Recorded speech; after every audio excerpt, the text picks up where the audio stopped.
झारखंड का most wanted gangster Sujit Sinha के encounter के बाद प्रिंस खान गैंग भी कमजोर पड़ सकता है, क्योंकि फिलहाल सुजीत सिन्हा और प्रिंस खान गैंग गठजोड़ बनाकर झारखंड में आतंक फैला रहा था। बताया जाता है कि गैंगस्टर सुजीत सिन्हा और प्रिंस खान के तमाम शूटर और गुर्गे एक साथ काम करते थे। दो गैंगस्टरों के गठजोड़ से झारखंड के तमाम कारोबारी हलकान थे और जहां चाहते थे यह दोनों गैंगस्टर वहां गोलीबारी की वारदात को अंजाम दिवाते थे।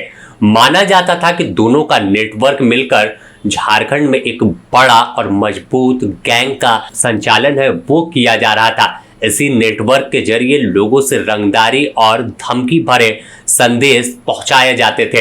हाल के दिनों में रांची से लेकर पलामू तक प्रिंस खान की गतिविधि बढ़ी थी। उसकी वजह माना जाता है कि सुजीत सिन्हा गैंग से हाथ मिलाना बताया जाता है। लेकिन रविवार की रात जब जामताड़ा में सुजीत सिन्हा के एनकाउंटर में मारे जाने की खबर आई, इसके बाद माना जा रहा है कि अब क्राइम में कंट्रोल होगा और साथ ही प्रिंस खान गैंग भी कमजोर पड़ेगा। बता दें कि रविवार की रात मुठभेड़ में सुजीत सिन्हा मारा गया है। सुजीत सिन्हा को साहेबगंज जेल से धनबाद शिफ्ट करने की तैयारी थी।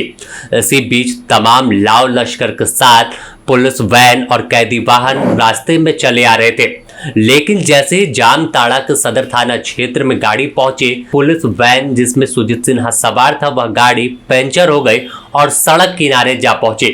इसके बाद उसे दूसरी गाड़ी में शिफ्ट किया जा रहा था, लेकिन बताया जा रहा है, पुलिस के द्वारा बताया गया कि इसी दौरान एक जवान का हथियार छीनकर सुजीत सिन्हा भागने लगा और पुलिस पर गोली चला दी, जिसके बाद जवाबी कार्रवाई में सुजीत सिन्हा मारा गया है। सुजीत सिन्हा माना जाता है कि आतंक का दूसरा नाम था।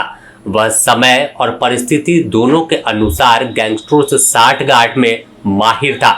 सूत्रों के मुताबिक धनबाद जेल में मारे गए उत्तर प्रदेश के गैंगस्टर अमन सिंह और प्रिंस खान के साथ मिलकर सुजीत सिन्हा ने धनबाद में भी दहशत फैलाया था।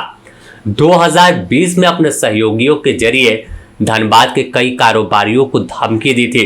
सुजीत सिन्हा से प्रभावित होकर धनबाद के तितुलमारी का सूरज सिंह 2016 में आतंक का पर्याय बन गया था। कम समय में उसने धनबाद में रंगदारी के लिए फायरिंग और बमबाजी की वारदात को अंजाम दिया था। धनबाद में रंगदारी का नेटवर्क खड़ा करने से पहले सूरज सिंह भी सुजीत सिन्हा गिरोह के साथ जुड़ा था।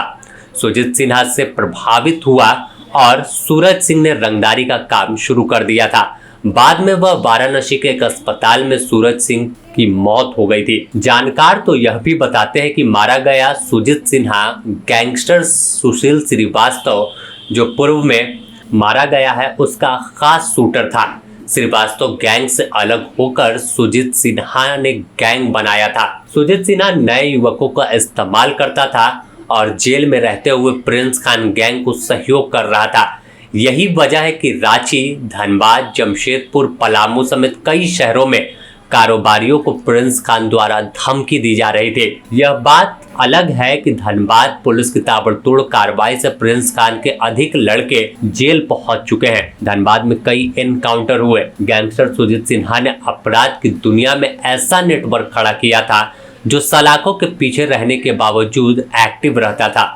बताया जाता है कि पलामू के रेड़मा मोहल्ले का रहने वाला सुजीत सिन्हा झारखंड के टॉप गैंगस्टरों में शामिल है। उसके खिलाफ हत्या, रंगदारी, आर्म्स एक्ट, संगठित अपराध से जुड़े 60 से ज्यादा मुकदमे झारखंड के अलग अलग थानों में दर्ज है। सुजीत का नेटवर्क पलामू, गढ़वा, लातेहार, रांची, धनबाद, चतरा समेत जमशेदपुर और अन्य इलाकों में काम करता है। उस पर कोयला कारोबारी, सड़क निर्माण ठेकेदार, क्रेशर, ट्रांसपोर्टर और अन्य कारोबारियों से लेवी वसूलने यानी रंगदारी वसूलने का आरोप है। दावा किया जा रहा था कि जेल में बंद रहने के दौरान भी वह अपने गैंग को बखूबी चलाता था, जो पुलिस के लिए बड़ी चुनौती थी। लेकिन अचानक जब 3 अगस्त की देर रात एनकाउंटर की खबर आई तो हर कोई चौंका कि आखिर कैसे। तो फिर पुलिस का बयान आधिकारिक तौर पर सामने आया कि पुलिस को चकमा देकर हथियार छीनकर फायरिंग करने की कोशिश कर रहा था और इसी में एक गैंगस्टर के अध्याय का खात्मा हो गया।